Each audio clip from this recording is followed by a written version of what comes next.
Hello everyone, and once again good morning to all of you. I hope you all are happy at your home and doing your study properly. We will continue our chapter 3 electoral politics. और इससे पहले हमने पढ़ा कि किस तरीके से elections हो रहे हैं और उसमें क्या आउटपुट आ रहा है. तो अभी हम वही टॉपिक आगे बढ़ाते हैं. एक्सेप्टेंस ऑफ इलेक्शन आउटकम कितना आता है. One final test of the free and fairness of election has in the outcome itself. तो ये कह रहे हैं कि फ्री और फेयरनेस जो होगा अगर फाइनल टेस्ट इलेक्शन का, तो उसका आउटकम भी देखने के लिए मिलेगा. It elections are not free और fair. If the elections are not free and fair the outcomes always favour the powerful. तो अगर इलेक्शन फ्री एंड फेयर नहीं होगा तो ऑब्वियसली ये पता है कि हमें कि जिसकी पावर ज्यादा होगी उसके पास में सारा जो इलेक्शन का रिजल्ट होगा उसके पास में ही जाएगा. यानी जिसके पास में पैसा है या पावर है या कॉन्टेक्ट है तो वो जीत जाएगा. In such situation the ruling parties do not lose election. इस सिचुएशन में रूलिंग पार्टी कभी भी इलेक्शन हार नहीं सकती. Usually the losing party does not accept the outcome of rigged elections. तो ये आपको पता है कि जो पार्टी हारेगी तो वो कभी भी आउटकम को एक्सेप्ट नहीं करेगी. तो हम पढ़ते हैं the outcome of India's election speak for itself. यानी जो इलेक्शंस होते हैं वो अपने आप में ही उसका आउटकम बताते हैं. फर्स्ट पॉइंट है the ruling parties routinely lose election in India both at the national and state level. तो आप देख सकते हैं कि जो रूलिंग पार्टी है वो अपना इलेक्शंस हारती है नेशनल लेवल पे भी और स्टेट लेवल पे भी. इंडिया के अंदर आप देखेंगे तो in fact in every 2 out of the 3 elections held in the last 15 years the ruling party lost. ये कह रहे हैं कि जो एवरी 2 आउट ऑफ 3 इलेक्शन यानी 3 इलेक्शंस में जो 2 इलेक्शंस आप देखेंगे और it is held in the last 15 years 15 सालों में, तो रूलिंग पार्टी हारी है. इसका एग्जाम्पल अपने स्टेट से भी ले सकते हैं.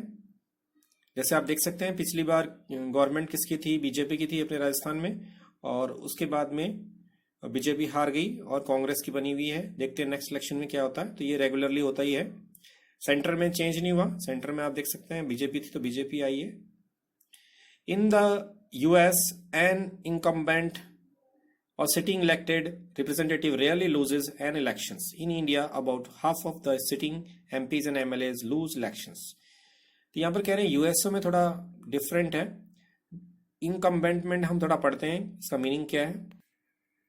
इनकम्बेंटमेंट में लिखा हुआ है the current holder of a political office usually the choice for the voters in election is between the incumbent party और candidate and those who oppose them.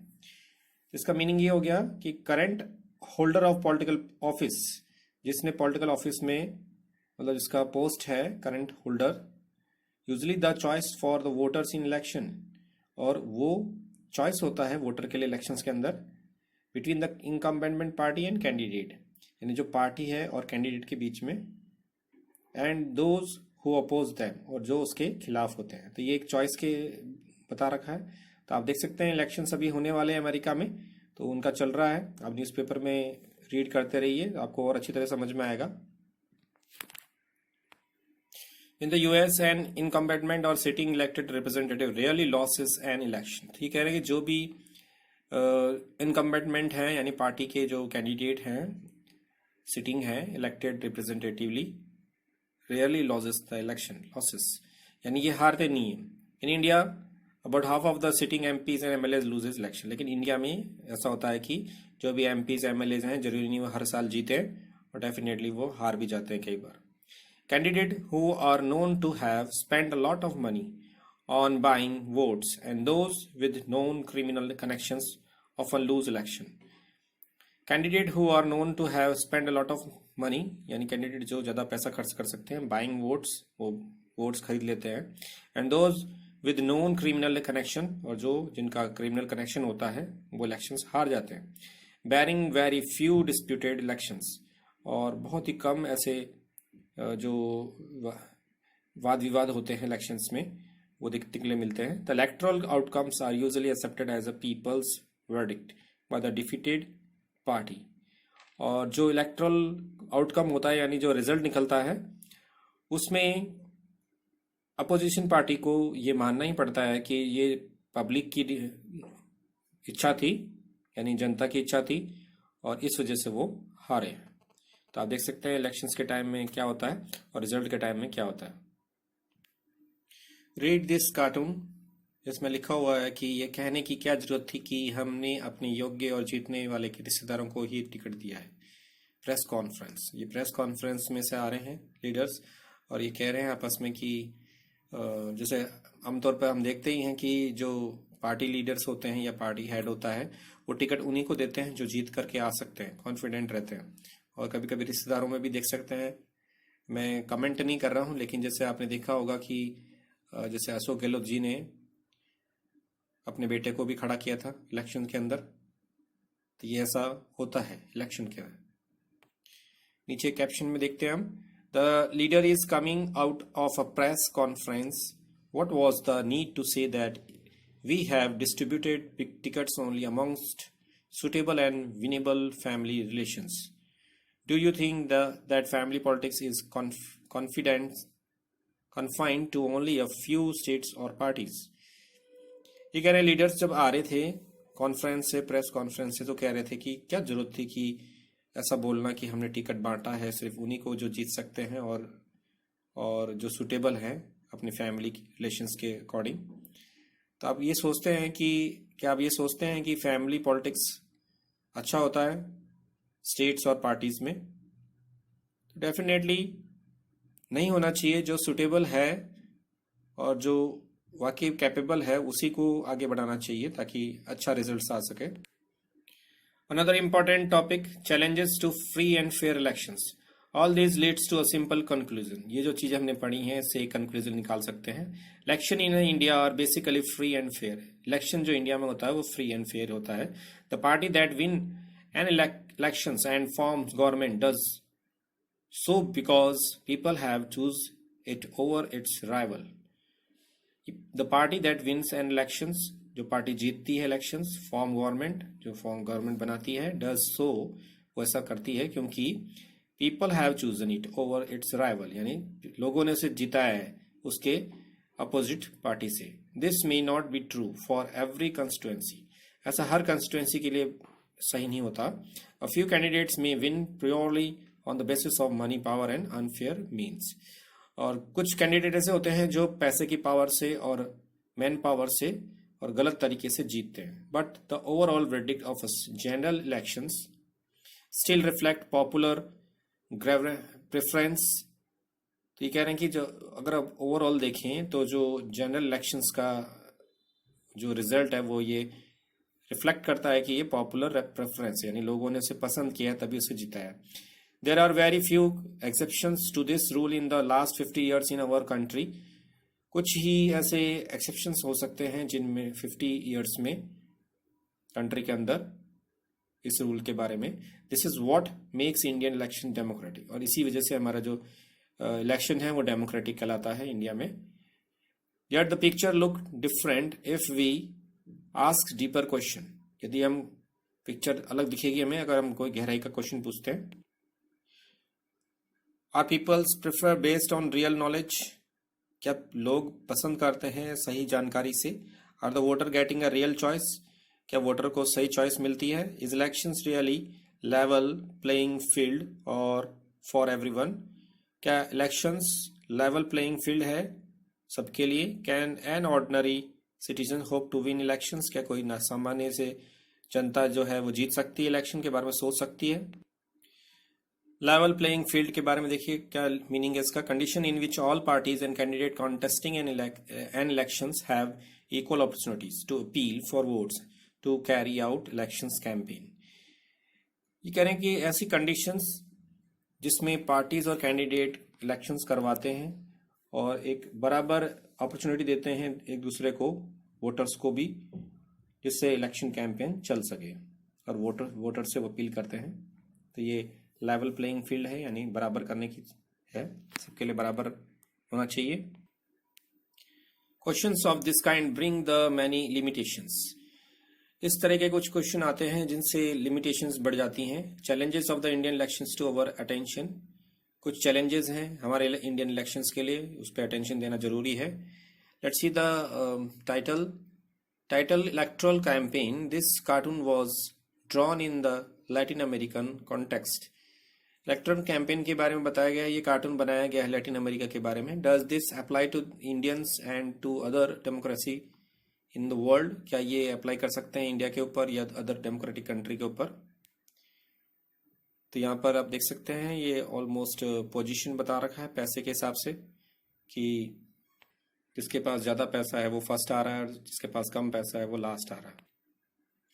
And this an accurate picture of what happen to the voters, वो vote before and after elections, must this always happen in a democracy, can you think of example when this did not happen.